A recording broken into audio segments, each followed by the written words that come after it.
State.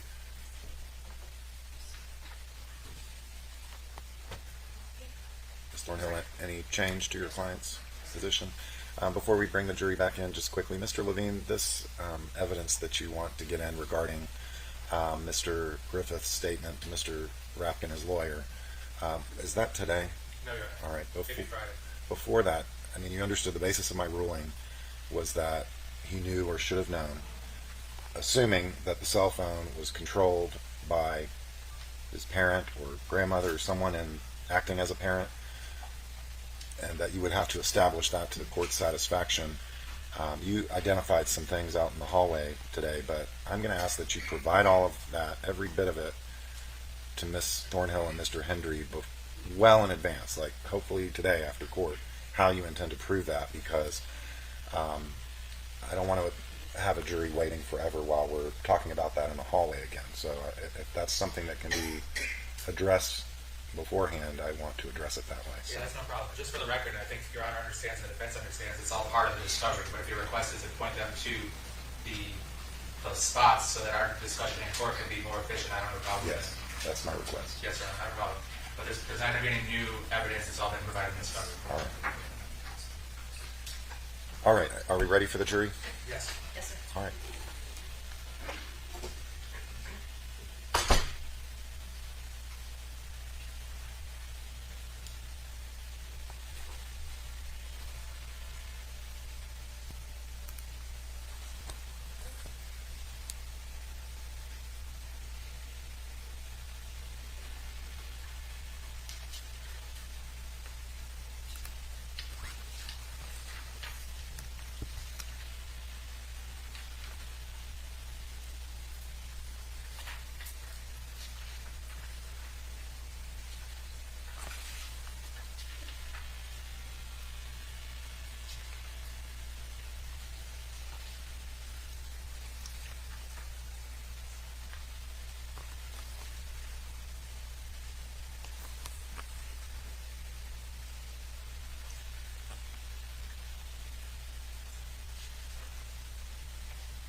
Oh, and Ms. Thornhill, just for the record, you provided me with an instruction regarding your client's absence that reads, Collin Griffith has elected to waive his presence in the courtroom during publication of this particular piece of evidence. Because they didn't have downstairs the evidence number. It's 165. But that's all you want me to say. Mr. Levine, any objection to that? No objection. You said 165? Yes.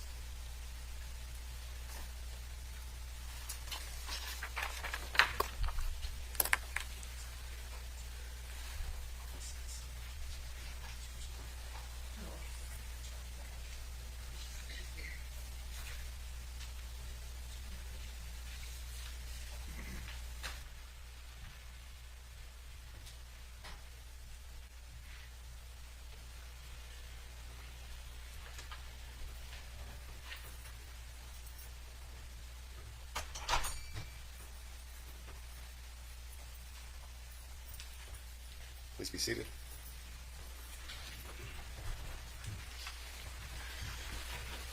Welcome back. I hope you enjoyed your lunch. Mr. Levine? Your Honor, the state call is Sally Bell.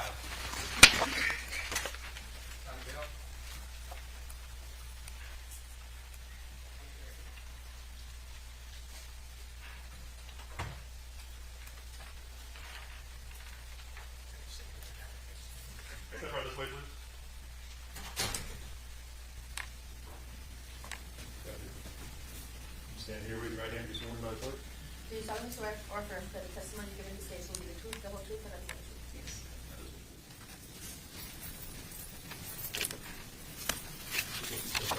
Good afternoon. May I proceed, Mr. Levine? All right, thank you, Your Honor. Ms. Bell, good afternoon. I know you're soft-spoken, but if you could please speak up nice and loudly so the jurors can hear you. Okay. Could you please introduce yourself to the jury? My name is Sally K. Bell. And could you please spell your first and middle name for the First record? name is Sallie. Middle name is Kate. Tell the jury about what's the name of the community where you live, Hamptons, the Hamptons. and what type of community is that? It's a mobile home. And Hampton. does it do you have to be a certain age to live there? Yes. And what age is that? I think it's 65. I'm not sure. Now, is it a pretty quiet and nice neighborhood? Very much so. Do you live across the street from a location where there was a stabbing? Yes. And I want to talk about that. If I could direct your attention to that Sunday on September 8th of 2024, the person that lives at that house, do you know her? Susan Detman is her name. No, I've seen her, but I don't know her. Were you aware that she had a grandson? No. Now, let's talk specifically about that Sunday. Tell the jury, what were you doing on that day? Well, I was preparing to go to church.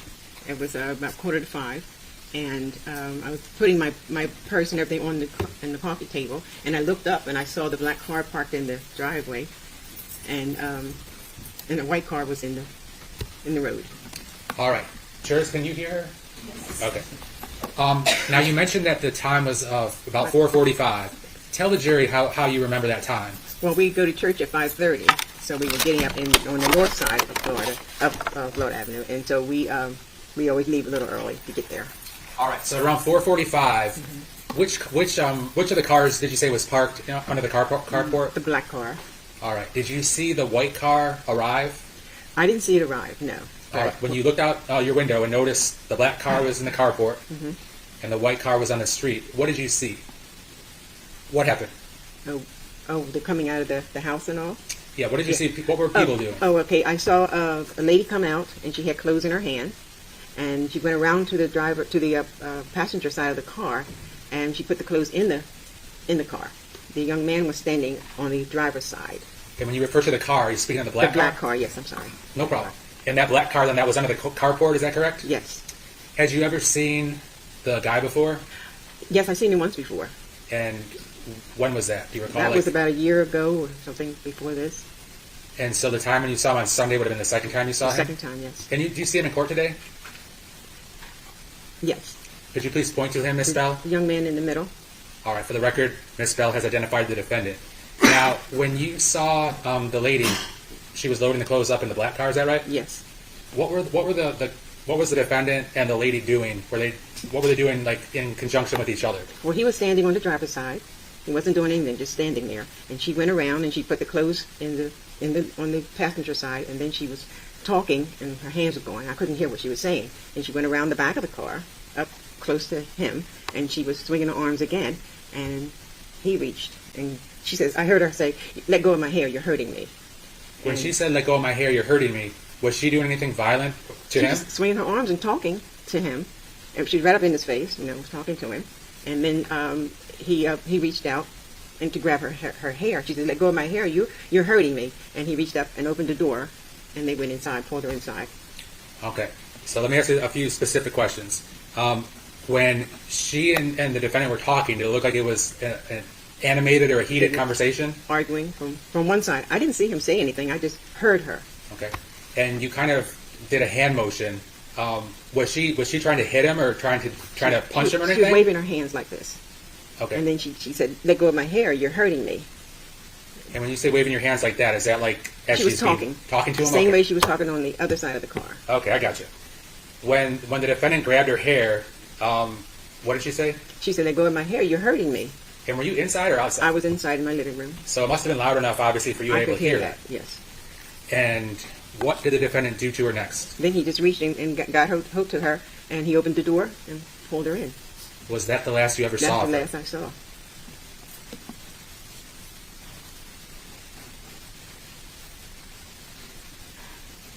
Now, did you end up going to church that evening? I did. And did you return to your house later that evening? I did. About what time did you get back, Miss Bell? About 6:30, according to 7. And when you did return, was anything out of the ordinary going on? We couldn't turn into Hewlett Drive, where we live, So we had to go all the way around the back and come in from the other way. And when we got there, there was a policeman saying that we couldn't come through that way.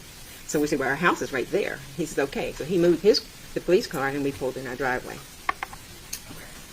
Ms. Bell, I don't have any other questions for you. Thank you. Cross-exam? Yes, Your Honor. Mr. Henry? How are you doing, Ms. Bell? I'm fine. How are you? Got a few questions for you. Okay. You said that you could see the woman moving her arms, and you kind of gestured. Yes. I mean, was she moving her arms in a direction, or was it just generally up above her head? She was facing him over the car. She could see him, and she was talking and waving her hand. So, I mean, you know, I couldn't understand exactly what she was saying to him. did it look like she was dancing, or did it look like she was doing something no, else? she was talking and using her hands. It was like, And so animated, Right. directed at the person that At was the standing person. on the other side? Is Correct. that how you would say it? Yes. Okay.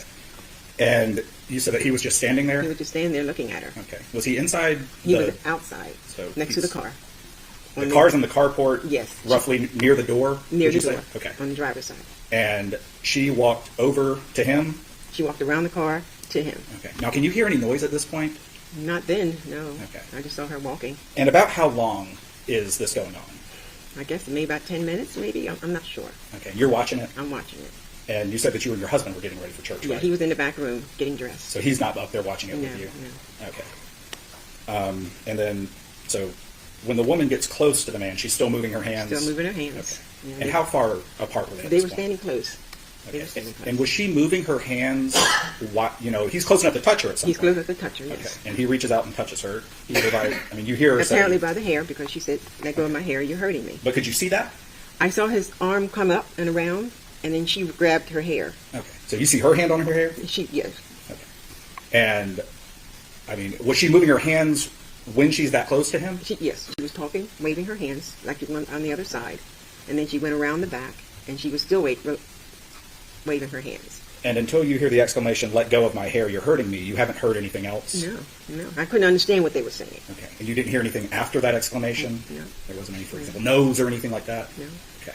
And you said they went into the house together? Went into the house, yes. Okay. Were both of their feet moving? I mean, were they both walking? Yeah, as far as I could see. I couldn't actually see the steps, but they went up and went into the house. And you watched them go into the I house? watched them go into the house. Okay. And you and your husband then presumably finished getting ready and went to church, We right? went to church, yes. Okay. And at this point, I mean, you didn't call 911, right? No. Okay. No. Did you and your husband, talk about this? No, we talked about the white car, because we had never seen that before. And he said we had to go around it in order to get to leave. And so other than the fact that the white car was present and you didn't know whose it was, I didn't know who it was, no. this was not something that was really piquing your interest at that time? No. And it wasn't until you can't get into your neighborhood that you start becoming worried that there might be something that There's happened something there? wrong, and I saw the yellow tape around. I said, "What is that?" And I asked my husband, and he told me, "It's what you see on television." I said, "Oh."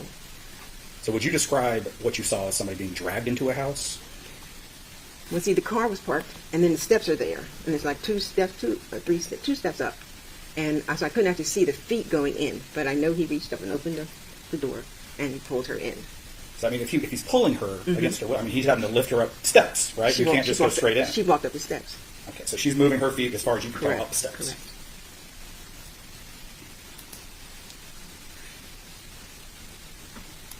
And other than the one other time you had seen the gentleman, no interactions with these people that you were aware of? He was there by himself the first time I saw him. Okay.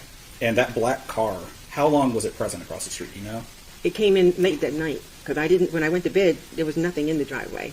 And when I got up early that morning, I saw it in the driveway. Okay, so the black car arrived the night before at some point Yeah, while you were asleep? sometime, yeah. Okay. And you were home that day? Mm-hmm. And you never saw it move? No, Okay, you never saw anybody in and out of the house? no.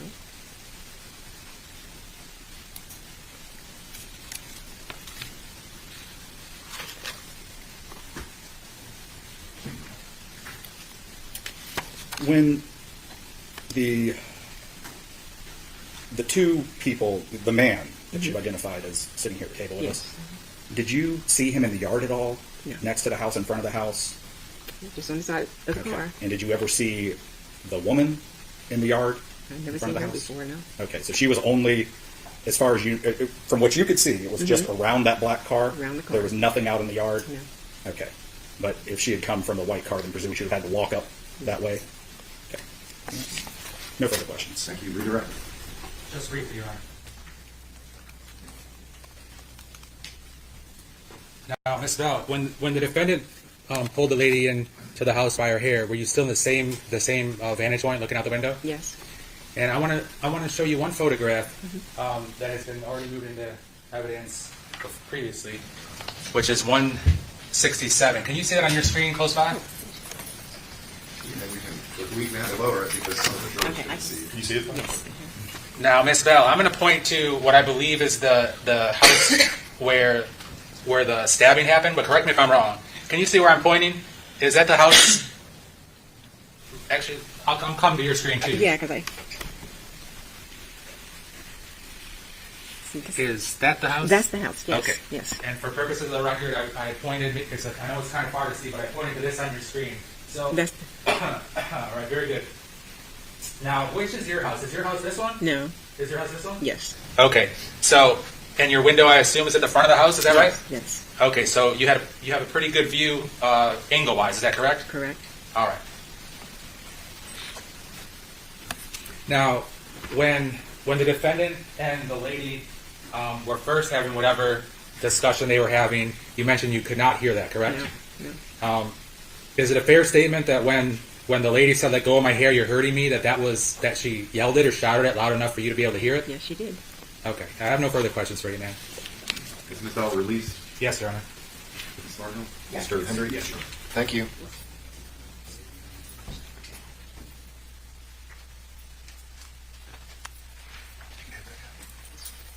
Next witness.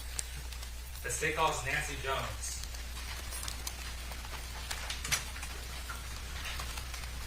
Nancy Jones.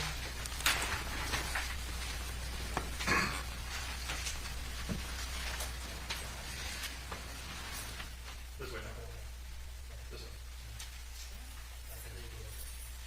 Ma'am? Ma'am? Step out of here to this line and raise your right hand. That reports for you. Raise your right hand. Start this way here. Do you solemnly swear or affirm that the testimony given in this case will be the truth, the whole truth, and nothing but the truth? Just watch your step. Don't let me go see that you're ready. Good afternoon, ma'am.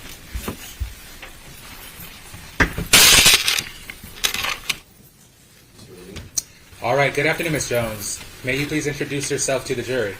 Yes, my name is Nancy K. Jones. And what community do you live in? I live in the Hamptons. Do you live across from a lady named Susan Detman? Yes, I do. And have you gotten to know her from living across from her for a while? Yes, I have. Are you aware that she has a grandson named Collin Griffith? Yes, I am aware. Has you seen him periodically coming and going over the time you've lived there? Yes, I have. Now, I want to direct your attention specifically to September 8th of 2024, which is a Sunday, when something out of the ordinary happened on your block. Do you remember, first of all, seeing the defendant at his grandmother's house at all that weekend, Saturday and or Sunday? No, just a car. All right, and the car being what color car? It was a black. And was it parked under the carport? Yes, it was. On a certain time on Sunday, did you happen to notice another car arrive at the house? Yes, a white car. Describe to the jury what you saw. A white car pulled into the driveway, immediately sped out of the driveway, and then parked on the street. Had you ever seen that white car before? I believe I did last winter. Did anyone get out of the white car? Yes. Up until this point, has you seen the Susan Detman's grandson outside or not? Last winter I did. Okay, but on Sunday you hadn't seen him at this Never. point? No. All right, continue on. What happened when the car ended up parking on the street? What happened next? The lady, I was a young girl, got out of the car, slammed the door, slung her purse over her shoulder, and proceeded into the house. Had you ever seen the young lady before? Not personally one-on-one, but I've seen the car over there. I thought it was granddaughter. She looked very young. And where did you say the young lady went? She immediately went into the house. Where were you when you saw this? I was sitting on my lanai. And where's that at? In the front? Or Yes, in the front. All right. Did you think anything of it when that happened? Nothing. What happened next? What happened next? I went back to the house and started doing some dishes and stuff. And then I walked back outside and sat down on my lanai. And then Then I seen, do you want me to go into the details now? Yes. I seen the lady standing on the top step, and I just seen an arm come out and grab her by the shoulder, by her hair, and I just turned my head and immediately went back into the house. Did you see who the person was that grabbed her by the shoulder and the hair? No, never seen his face, never seen anything. All I seen was the shoulder and the hand come out. And then what happened after the person grabbed her shoulder and hair? I don't know. I went back into the house. And then, at any point, did you realize that law enforcement had responded? Yeah, about 40, maybe 45 minutes later, I was in my kitchen and I heard sirens and everything. I turned around and I seen cop cars in my yard, and they were everywhere. So besides the white car that pulled up, the only car that you had seen at the house was the black car, is that right? That was it. And I'm going to show you. I'm going to show you a picture. You can see it on the screen close to you. It's 167. And I wanted to know. Can you see? I don't know which is which. All right, no problem. That was going to be my question. My car has a red truck. So. Yeah, I hear you. So this here, we've heard testimony, is Susan Detman's house. Okay. Which house is yours? This is mine. Okay, and for the record, I'm going to walk back up to the big screen. Is this the house you're pointing to as being your house? Yes. Okay. And from your view, is it kind of tough to see inside the Miss Detman's doorway? It's catacornered, yes. All right. I have no further questions for you, ma'am. Cross, Mr. Hendry? Yes, Your Honor, thank you. We have a few questions for you. Thank you.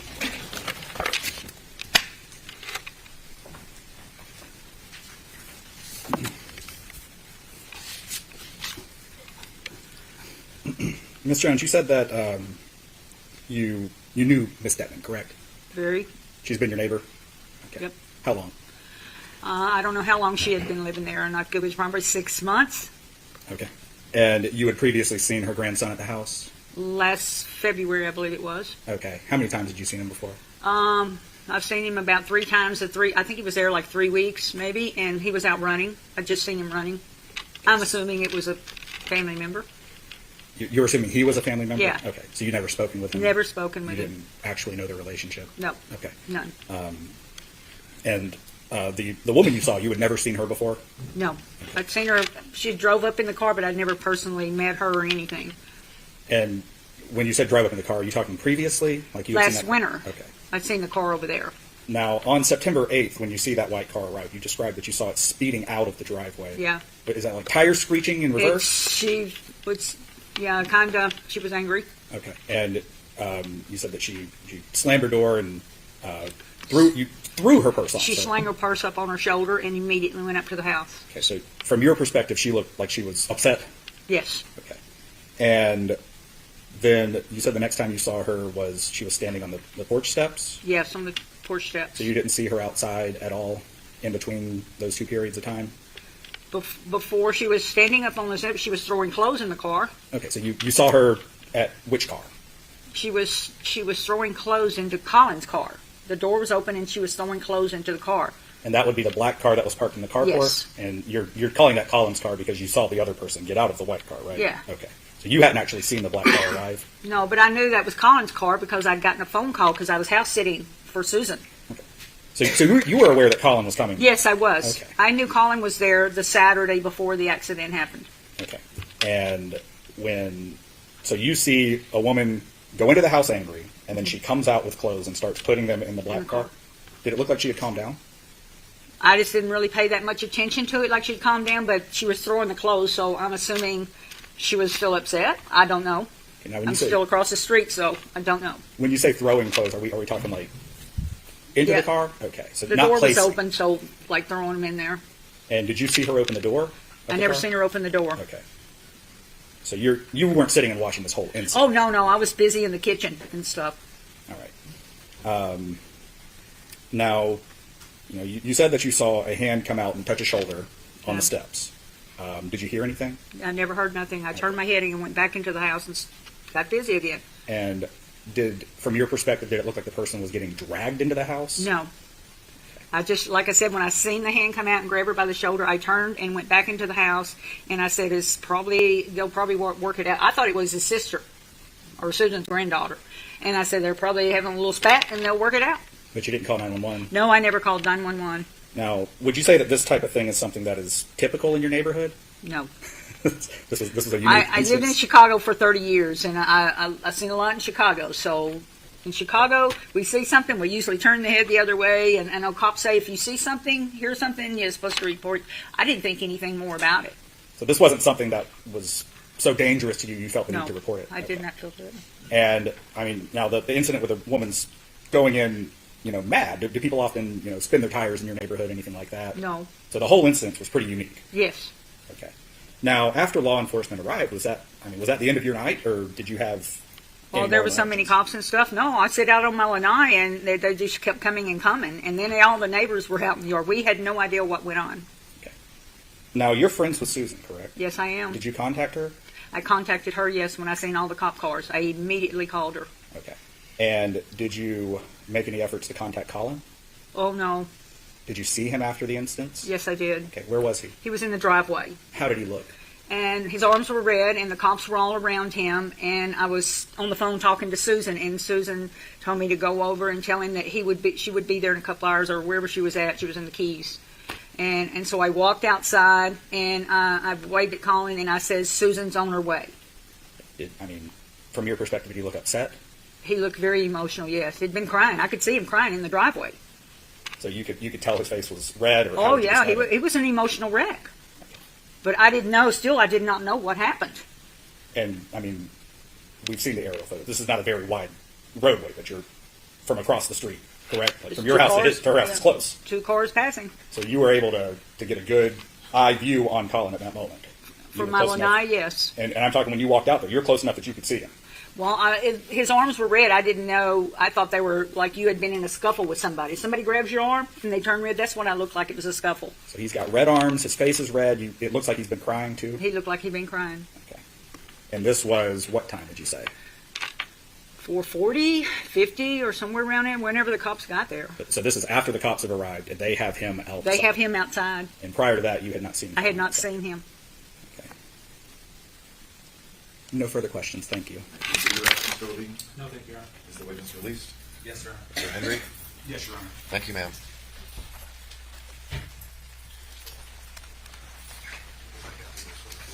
This what? Next witness, Mr. Levine? Your Honor, this time the state claim stated exhibits 165. Has it been received yet? No, Your Honor. I'm sorry, 165 is the, oh, yes. Are you offering States 165? Yes, sir. For the record, what is it? 165 is a 911 call. Is there any objection?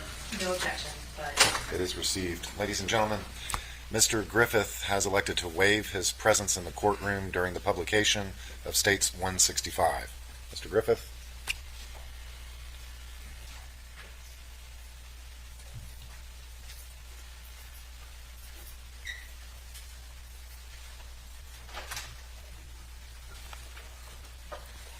Mr. Levine, you may publish. All right, thank you, Your Honor. All right.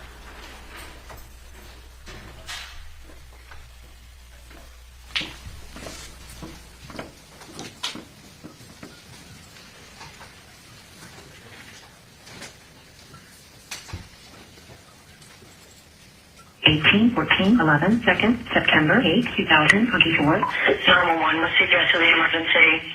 Hampton in Florida. I don't know I don't know the secret address. My mom is talking to you again now. She's bleeding out. Please help. Your mom is doing what? My mom's bleeding out. She's bleeding out. Okay, what's the address, or where do you think you are? What road are you at? What crosses that road? The Hampton in Florida. You go to the gate and you take the first right, and it's the house with the black cat outside. I'm trying to get Hampton Inn? The Hampton Inn, yes, ma'am. What city is it in? Well, it's Auburndale. I can't get her up. Okay, how do I lift someone? I need to get her to the hospital. How do I lift someone? Okay, listen, you called 911, so we're going to send an ambulance. She doesn't have time. She's bleeding out. She's fucking pale. She doesn't have time. She needs to go now. Okay, and I'm using the address I see you at. Is that right? Is that where you are? Yes, ma'am. Okay.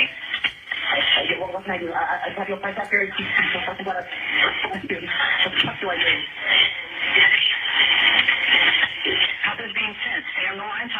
information for the responders? I don't know. Okay, help is being sent, okay? Medical help is being sent. She's bleeding out. Where is she bleeding from, sir? She's bleeding from the neck, ma'am. This is my mother. I tried to consult it. Are you with the patient now? I'm with her now. How old is the patient? She's 39 years old. She has a heart condition. She has a, Is she awake? no, she's unconscious. She's not Okay, is she breathing? No, she's not. I don't think she's alive.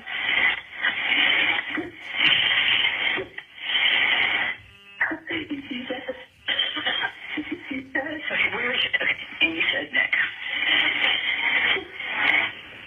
Okay, all right, listen to me. I'm sending the paramedics to help you now. Stay on the line. I'll tell you exactly what to do next. Okay, listen to me. Are you right by her now? I am by her. Yes, I don't have to. Okay, listen carefully. Lay her flat on her back on the floor and remove anything under her head. Okay, she's good. She's good. I did it right now. Okay. Listen carefully, and I'll tell you how to do chest compressions. Make sure she is flat on her back on the ground.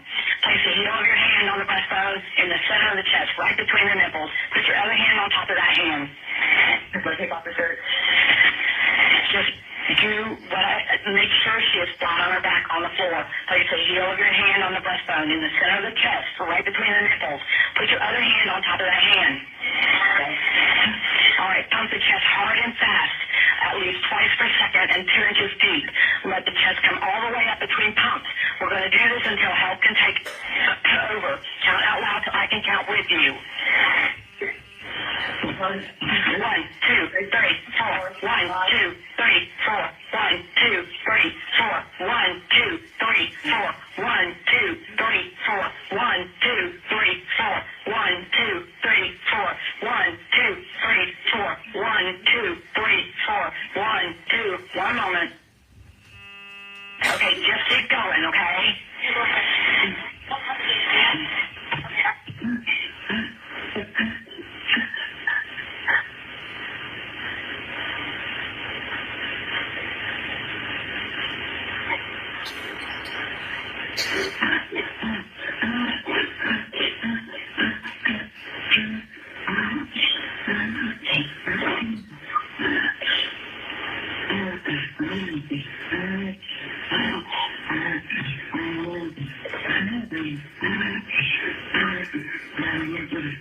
So listen, what caused the bleeding?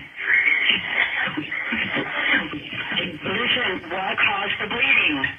She got real tight and she was giving me the knife and she fell on it.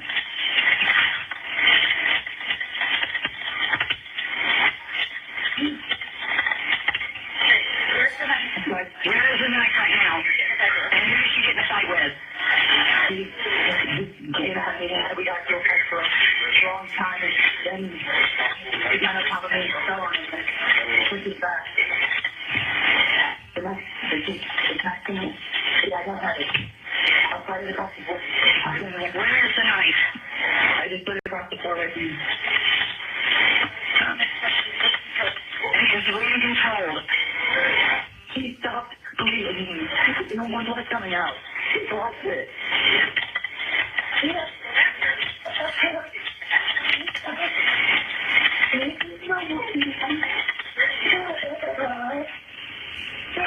Where did you throw the knife? I do it to my right. You threw it to your right? It was totally away from you. It's away from me. Where's your mother? Not my mother. I'm trying to save her. Where are you with her? Where are you? I was in the kitchen, in the house, and the door is unlocked. Okay, you're with your mother, correct?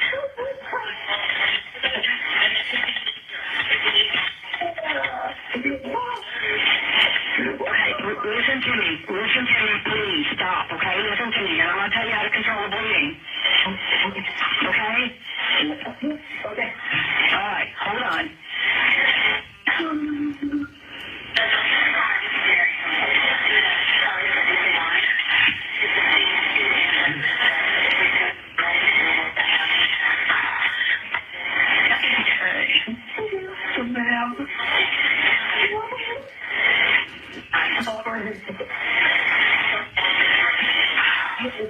There's no more blood coming out of the wound. He's lost it all. Okay, listen, okay? We're going to do this, okay?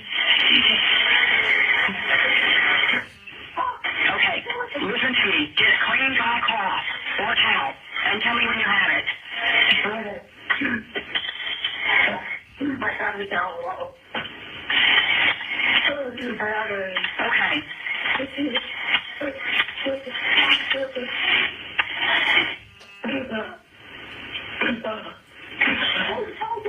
Is the blood spurting or pouring out? No. Okay.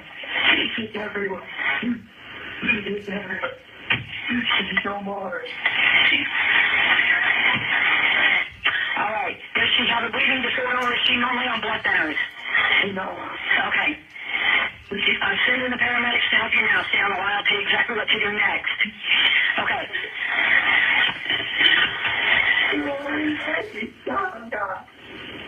Okay, I'm going to tell you how to stop the bleeding. Listen carefully to make sure we do it right. Get a clean, dry cloth or a towel and tell me when you have it. Now place it right on the wound and press down firmly. Don't lift it up to look. Without lifting the cloth up, please tell me if the bleeding is under control now. Yes, there's no blood. She lost all her blood. Okay, reassure her that help is on the way from now on. Don't let them have anything to eat or drink. It might make her sick or cause further problems. Don't move her unless it's absolutely necessary. Just tell her to be still and wait for help to arrive.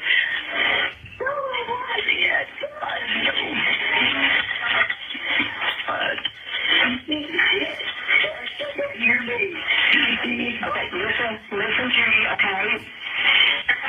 Okay, we're going to continue with CPR. Listen to me. Ready? 1, 2, 3, 4. 1, 2, 3, 4. 1, 2, 3, 4. 1, 2, 3, 4. 1, 2, 3, 4. 1, 2, 3, 4. Listen, I need you to keep doing this. Listen, okay? I need you to keep doing this. 1, 2, 3, 4. 1, 2, 3, 4. 1, 2, 3, 4. 1, 2, 3, 4. 1, 2, 3, 4. 1, 2, 3, 4. 1, 2, 3, 4. 1, 2, 3, 4. Keep doing it. 1, 2, 3, 4. 1, 2, 3, 4. 1, 2, 3, 4. 1, 2, 3, 4. 1, 2, 3, 4. Are they there? 1, 2, 3, 4. 1, 2, 3, 4. 1, 2, 3, 4. 1, 2, 3, 4. 1, 2, 3, 4. Are they inside?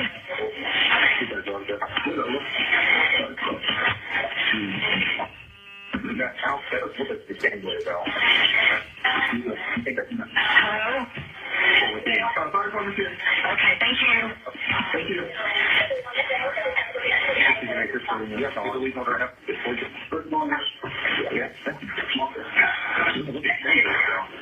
I mean, just no, I know. I thought I want to make sure that this is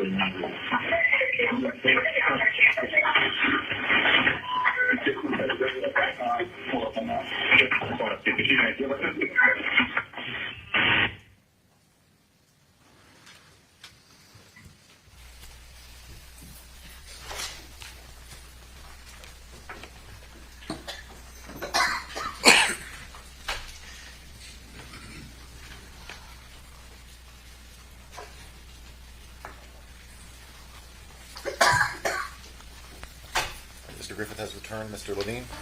All right, thank you, Your Honor. The state calls Deputy Alexander Walker. Deputy Alexander Walker.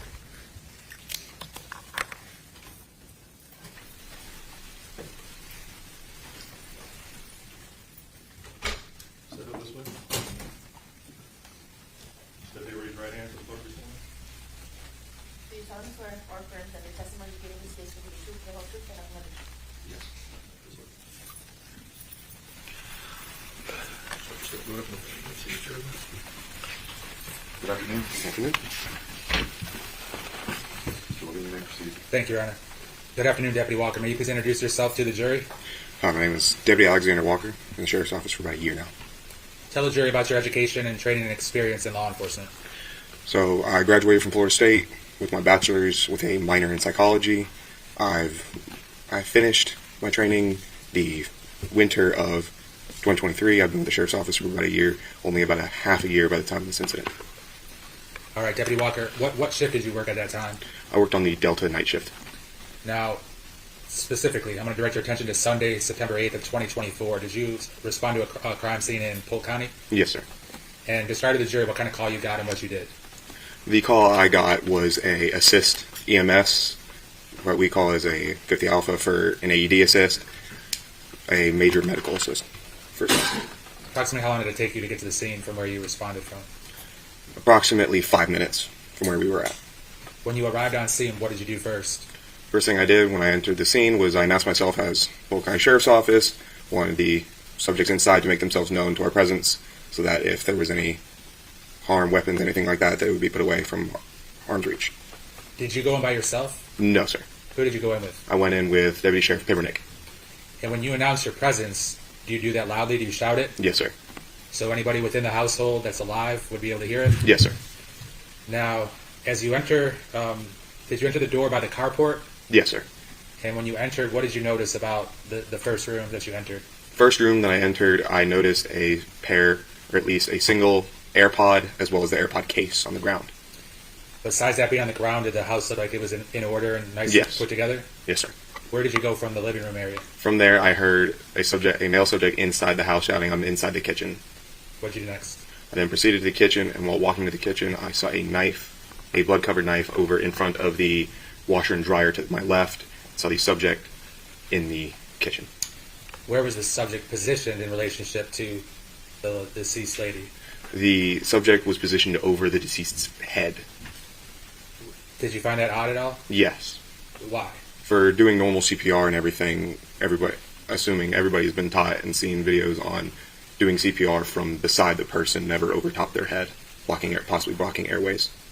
So when you saw the defendant above her head, what did you do next?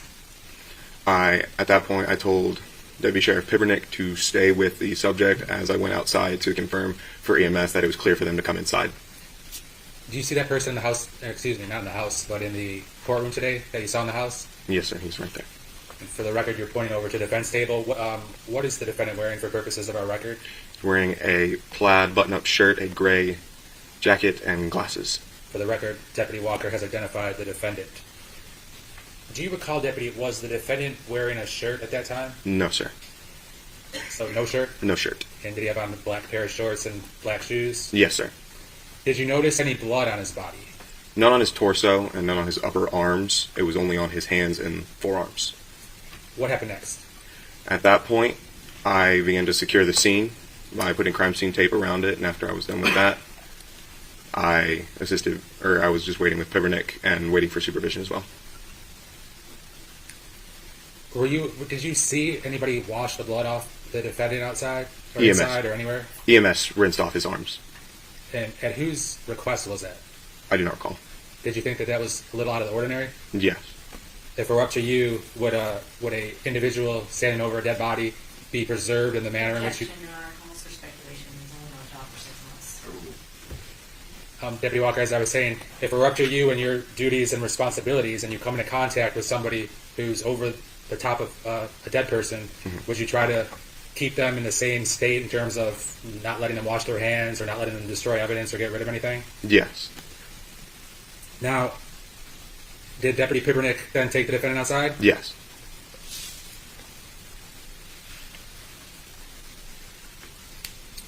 When you saw the defendant, describe his demeanor. At first, he was in a somewhat manic state, but again, once he went outside, he was more calm and collected. What happened when he was outside then?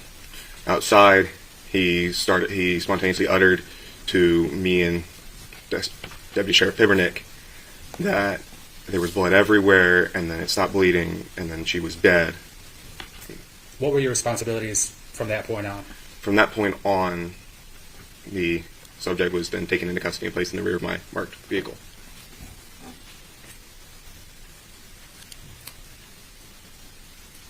What was your opinion of the crime scene? Objection. Calls for speculation. Rule that the question is unclear. Would you rephrase the question? Yes, Your Honor. While you were inside at the crime scene, did you have an opportunity to observe the rooms that you thought were relevant? You understand that one? Not really, no. All right, you described the living room. Mm-hmm. You described where you saw the defendant. Did you actually then go into the kitchen and Yes. see the scene in the kitchen? Yes. What did you see? In the kitchen, I saw a large pool of blood around the subject's head and neck area, as well as blood spatter going up the side of the cabinet. Did you move anything? Didn't move anything, no. And is that common to purposely not move things so that the integrity of the scene can be maintained? Yes, sir.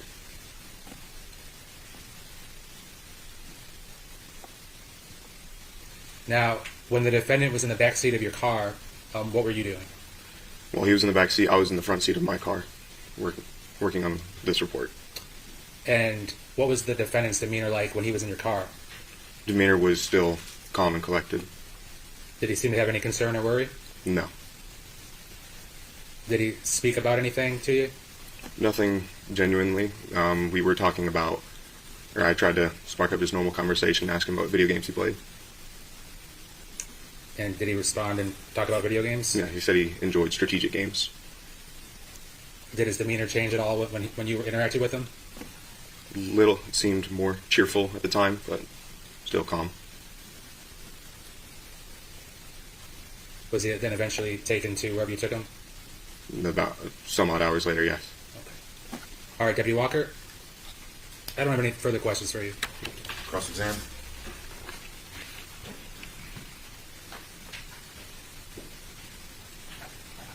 Deputy Walker, Miss Griffith was lying on the floor in between a kitchen island and a kitchen cabinet, correct? Yes, ma'am. Not a very wide space, was No. it? So really not any room for someone to be on the side of her to perform CPR, right? Yes. When you were talking to Collin, when he was in your car, you brought up video games, correct? Yes, ma'am. And you did that to try and distract him from what he had just seen and been through, right? No, ma'am. What were you doing talking to him about video games then? Just trying to have a normal conversation. A normal conversation with a child whose mom just died in front of him. Is that a yes? Yes, ma'am. Had you read him his Miranda warnings? No, ma'am. Any reason why not? No, ma'am. He was in your custody, correct? Yes, ma'am. Handcuffed, Yes, ma'am. inside a car that he could not get out of, Yes, ma'am. and you started talking to him. Yes, ma'am. You know from your training that if you are going to talk to somebody who is under arrest, that you are required to read them their Miranda warnings, right? Yes, ma'am. That includes you have the right to remain silent. Anything you say can and will be used against you in a court of law. You have the right to an attorney, correct? And Yes, it ma'am. goes on from there. But you did not read those to him, Yes, ma'am. even though you were talking to him and asking him questions after you'd handcuffed him and put him in your car. Yes, ma'am. Did you get in trouble for violating your procedures? No, ma'am. Had you ever met Collin Griffith before this? No, ma'am. So you have no idea how he acts normally. No, ma'am. Have you ever had a parent die in front of you? No, ma'am. So you don't know how you would react No. when something like that happened, would you? No, ma'am. Have you listened to the 911 call in this case? Yes, ma'am. Okay. Well, what's your opinion of Collin's demeanor then? He wasn't calm and collected, was he? At the beginning, it sounded as if he was calm, and then towards whenever deputies arrived on scene, then he was more frantic. Okay, so the 9 or so minutes between the beginning and the end, you think he was normal? At the beginning, yes, ma'am. Okay. I don't have any other questions. Redirect. Just briefly.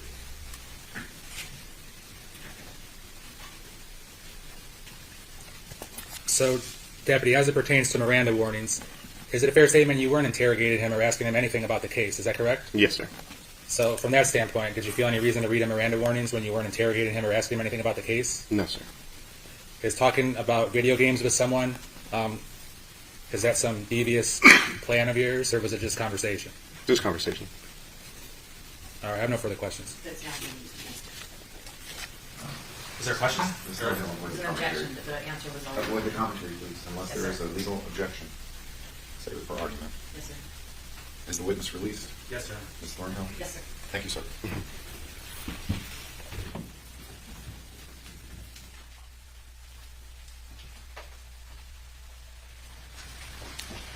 All right, folks, it's about 2:30. We'll take our mid-afternoon recess of 15 minutes. All rise, please.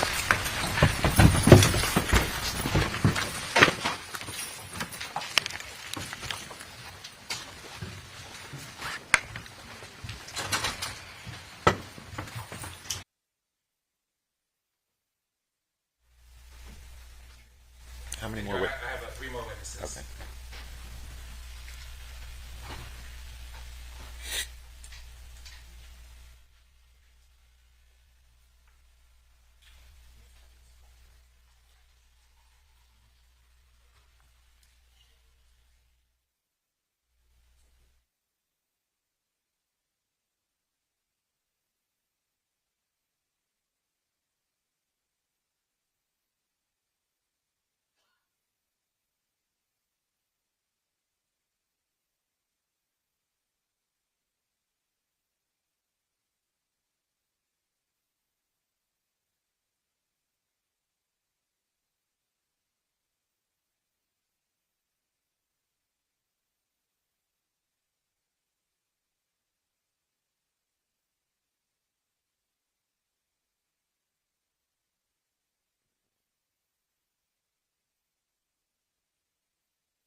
Please be seated.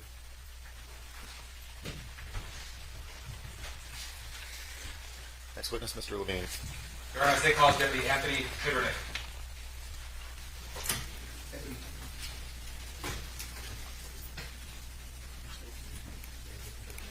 Step this way, please. Stand right here for everybody. Do you solemnly swear or affirm that the testimony given in this case will be the truth, the whole truth, and nothing but the truth? This way, please. Go around with your testimony. Good afternoon, sir. Good afternoon. Yes, it. Thank you, Your Honor. Hi there, Deputy. May you please introduce yourself to the jury and spell your name for the record? Yes, I'm Deputy Pivernick with the Polk County Sheriff's Office, and you spell my last name as Pibernik. And tell the jury a little bit about your education, work experience, and training in law enforcement. So actually, right when I graduated high school, I signed up to join the academy to become a Polk County Sheriff. Then I attended Polk State College, and then graduated from Polk State College and got sworn in as a deputy. Do you work the road now? Yes, I do. And what shift do you work? I am currently TDY to BSI, but at that time, I was on Southwest Delta. And tell the jury about what BSI is. BSI is an unmarked unit, so we do anything as far as finding someone who's narcotics and all those other types of operations that we work on. All right, Deputy, I want to direct your attention to September 8th of 2024, Sunday evening. Did you get a call to respond to a location in Auburndale reference a stabbing victim? Yes. Tell the jury what you did. So I received a call, which is a signal 50 from EMS, which means we have to go make sure the scene is clear before we can enter. At this time, me and my partner, Deputy Walker, were arriving on scene. We entered the scene, and at that point is when we saw Collin Griffith over his mother trying to attempt to do CPR. Now, do you see the person that you referenced as Collin Griffith in the courtroom today? Yes. Could you point to him and say something that he's wearing for our record? Yes. He's wearing a gray jacket. Your Honor, let the record reflect the deputy has identified the defendant. Now, when you came into contact with the defendant, what did you do? I then walked him outside underneath the carport area right behind his vehicle. And were you and Deputy Walker the first two law enforcement responders? Yes. And did you both go in the house together? Yes. All right. Now, when you first entered the house, what did you notice about the house, if anything, inside? As I walked into the house, I immediately began to clear the house as my partner walked up to Collin Griffith. And then after clearing the house is when I walked back into the living room area, made it known that it was clear, and that is when my partner advised me to take Collin Griffith outside. Did you notice the ear pod on the ground in the family room? At that point, I did not. Did you notice it at any point? After, yes. Now, when you were outside with the defendant, or interacting with the defendant, how would you describe his demeanor? When I first walked him outside, he was a little bit frantic. Seemed like something was definitely going on, and then as he began to explain what happened is when he became very calm. His demeanor completely changed. Was that... Okay. Now, when he was talking to you, where did that take place? outside underneath the carport next to his vehicle.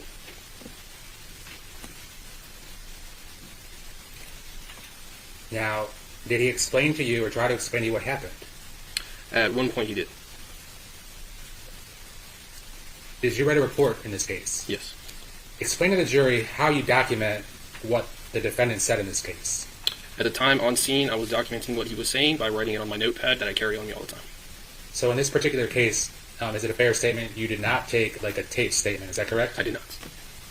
Now, is it important to you to get the words that he was saying accurate to then generate a report? Yes. And what was it that the defendant told you? May I refer to my report? You may.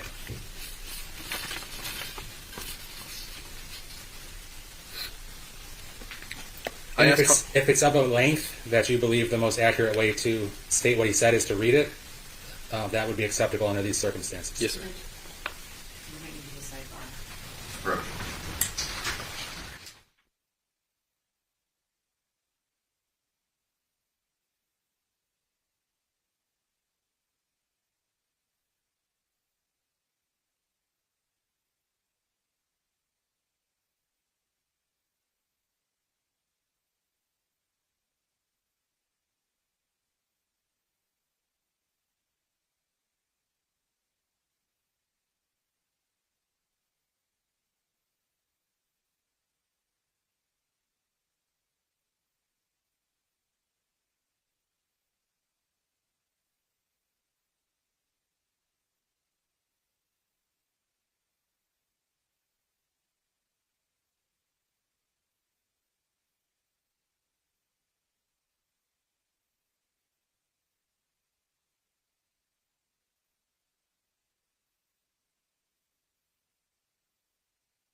Now, Deputy, did you interact with the defendant at all inside of the squad car, or were you just interacting with the defendant outside? I interacted with him outside, and then once I sat with him in the vehicle, yes, there was an interaction. And was that Deputy Walker's car? Yes. If I may have a brief moment, Your Honor. Thank you.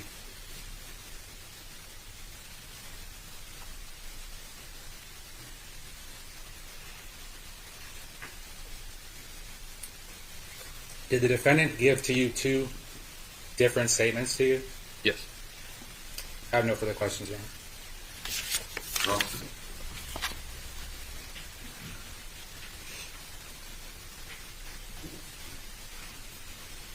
Deputy Prudnick, do you have any recording devices either on your person with all the gear you have or in your car as you're on patrol? No, ma'am, other than just a telephone. So a cell phone? Yes, ma'am. But that can record things, right? Yes, ma'am. And do you carry your cell phone on you? Yes, ma'am. So you could record anything that you experience at a scene, right? If you weren't, say, clearing it and making sure people were safe. Yes, ma'am. So, for instance, in an interaction with Collin, you could have recorded that. Yes, ma'am. But you didn't. I did not. Redirect. No further questions, Your Honor. Is the witness released? He is, Your Honor. Yes. Thank you. Thank you.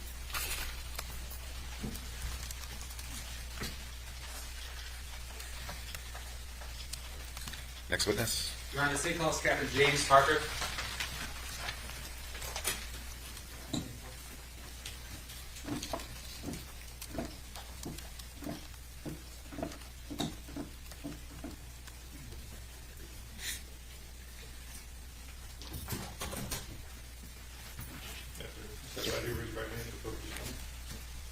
Do you solemnly swear or affirm that the testimony you give in this case will be the truth, the whole truth, and nothing but the truth?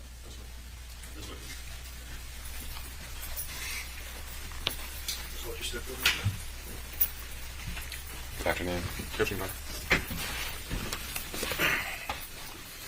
All right. Good afternoon, Captain Parker. May you please introduce yourself to the jury? I'm Captain James Parker. I work for Polk County Fire Rescue.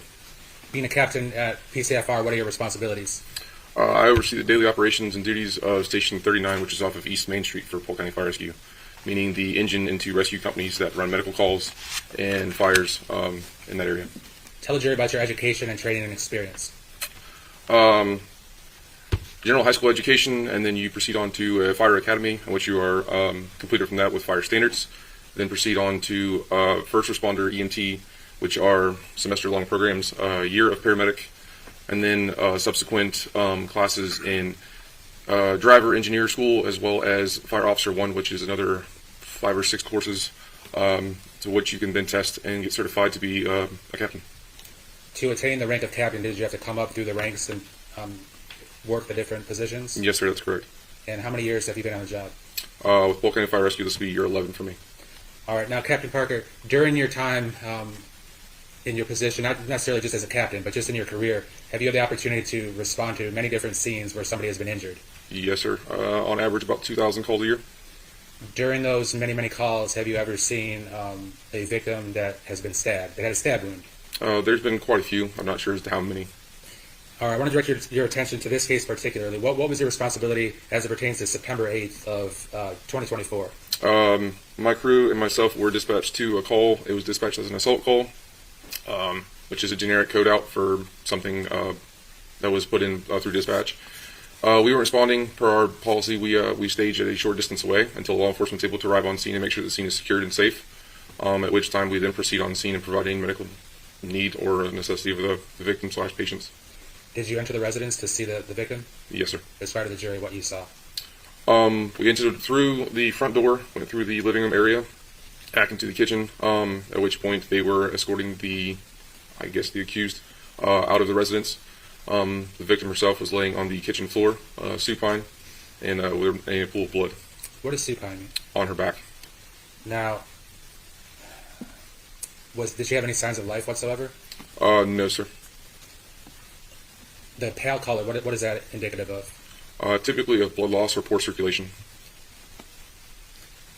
Did she check for a pulse and her vitals and whatnot? Yes, sir. Per usual, we arrive on scene, check the patient's responsiveness. She was not responsive, to which I could then tell she was not breathing. A pulse was checked for and not obtained, as she did not currently have one.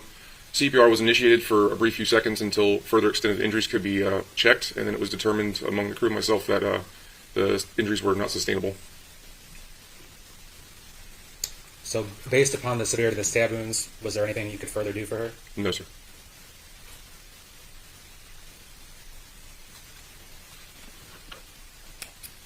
Now, what can you tell the jury about what you saw pertaining to the stab wound? The stab wound itself did not seem to be very wide. It was kind of narrow in size. Upon further inspection after starting the CPR, it was obvious that every time I did a compression, there was air that was coming through the wound itself. So it was obviously pretty deep. It looked like a lot of the vasculature and the stuff inside of the wound itself was very obvious and could be seen, and that they had cut major areas such as arteries. Okay. What was the terminology you used? The vascular? Vasculature, yes, sir. What does that mean? Meaning the tissue and stuff surrounding. So the inside of her neck was apparent. You could actually see what was inside? Yes, sir. What was the defendant's demeanor like? From my personal experience, it was a little odd in nature. He didn't seem very distraught or upset.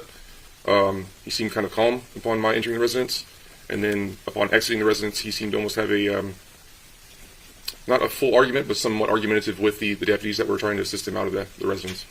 Now, during the 11 years when you've interacted with different people at a scene similar to this, I mean, is there any one way to act, or do you see it all? No, it's different for each person. Okay. Was the way that you described the defendant's demeanor, did that stand out? Did that stand out compared to the other scenes you've been to? Yeah, that's not. I mean, like I said, I've seen several, and to be distraught, to be upset, or to be in tears or even hysterical is pretty common. I would say that's what I see most of the time, and he didn't seem to be any of those.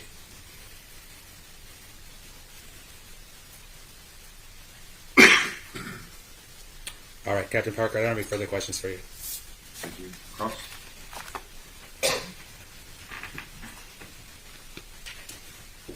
Captain Parker, do you have any psychological training? No, ma'am, I do not.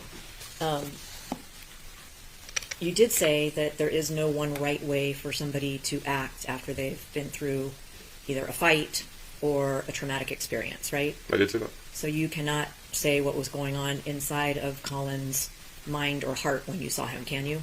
No, ma'am, I didn't say what was going on inside of him.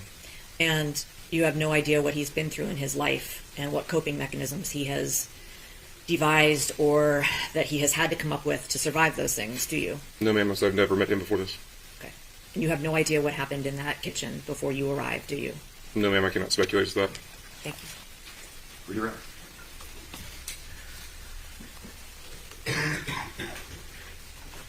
Captain Parker, was the stab wound that you saw consistent with the victim being stabbed by somebody? I would think so. No further questions, Your Honor. Is the witness released? No objection, Your Honor. Storm? Thank you, sir. You're free to go. Thank you, Your Honor.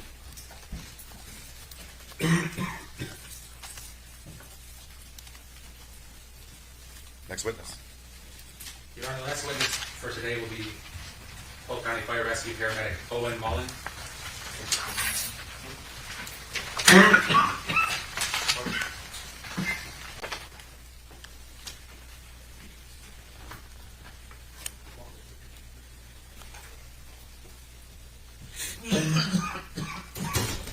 Step right here with your right hand, just warning about that.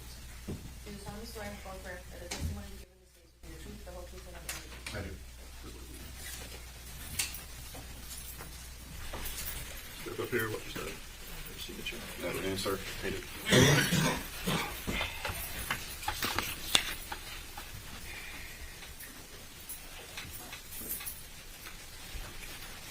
All right. Could you please introduce yourself to the jury?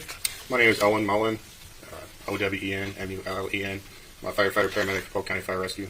Tell the jury about your training and experience. So I started in New York State in about 2017, 2018 as a firefighter EMT. I became a paramedic in 2021. I moved here in 2022, actually 2023. I've worked here at Polk County Fire Rescue since I moved here. And in your current position, what are your responsibilities? So on my career, I'm the lead paramedic. I work on the ambulance, so I make patient care decisions. And was that what you were working September 8th of last year? Yes. Tell the jury about how you responded to the crime scene in this case. We were dispatched to, I believe, an assault call. while we were responding to there, we got information on our dispatch that the patient had got an injury to her neck. She was bleeding. She was not conscious. And the dispatch was giving the caller life-saving instructions. And then we were going to stage in the area for a police to secure the scene. Did you have an opportunity to actually go inside the house? Yeah, once the deputies cleared the scene, we went in and I found the patient in the kitchen. What did you notice about the patient? She was lying face up. She had a wound in her neck. It was narrow and very deep, and she was no longer bleeding. She was not conscious. And from the very deep wound, did you have any further thoughts about the nature of the wound? You could see all the way back to her neck very easily. You could see her vasculature, her muscle tissue were obviously visible, and that type of injury is incompatible with life. Did you have an opportunity to observe the defendant's demeanor on scene? I did not directly interact with him, but when I did notice him, he was outside talking with the deputies. He did not appear upset, and he was almost kind of annoyed with their questioning of him.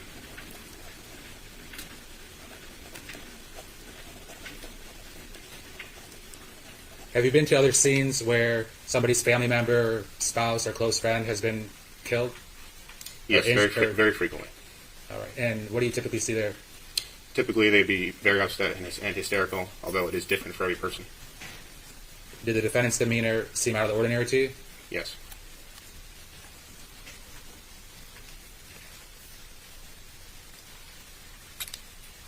Were you the one that eventually declared the victim officially deceased? Yes. And at what time was that? I believe at 18:27. That being 6:27 p.m. Is that correct? Yes. Now, is that? I understand that's the official time you write down, but is it a fair statement that she could have been dead? Obviously, before that time. That's just when you declared her dead. Yes, that time is when we called on the radio and I declared her deceased. What happens but if her actual time of death could have been before that. Okay, gotcha. Do you declare a time of death if you arrive to a scene like a day or two after somebody's been dead? Yes, because we are normally the first medical provider that sees that person, and usually when we declare that's the time of death that stays with the patient, unless there's some other circumstances. Okay, so as you said earlier, though, the patient could have died, in a general sense, minutes, hours, days before. Correct. Not in this particular case, but just in general sense? Correct. All right, I have no further questions. Thank you. Cross-exam. Mr. Mullen, how many Polk County Fire Rescue personnel entered the kitchen? We had a crew of 5 on my crew. I had a partner on the ambulance, and we had 3 on the engine, so I believe all 5 of us had entered, so I believe 5. 5 people entered the actual kitchen? Correct. And how many people laid hands on or got close enough to apply, like the little stickers we see on Miss Griffith's body? Myself, my captain who just testified, and then one of my firefighter EMTs had placed those stickers on. Those are the 3 I know. I don't believe anyone else actually had touched her directly. The area where she was laying was quite confined, right? Yes.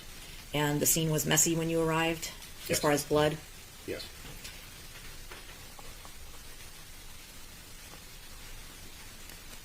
Today, while you were waiting to testify, did you talk about your testimony with any of the other witnesses, say your partner or the captain or the deputies who also responded and cleared the scene for you?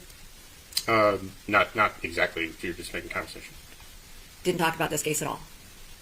We talked about the case, but not what we were going to say. Okay. Thanks. Redirect. No, further, Your Honor. Is the witness released? Yes, Your Honor. Ms. Thornhill? Yes. Thank you, sir. Thank you. And Your Honor, that will be the last witness that the state has to present today. All right, ladies and gentlemen, we're making up for your late day yesterday. We're going to end a little bit early today. It's almost 3:30. Please remember you're not to even begin thinking about how you might decide this case or form any opinions about the case. Of course, don't talk to anyone about it or look anything up. Please enjoy your evening. We will see you tomorrow morning at 8:30. All rise, please.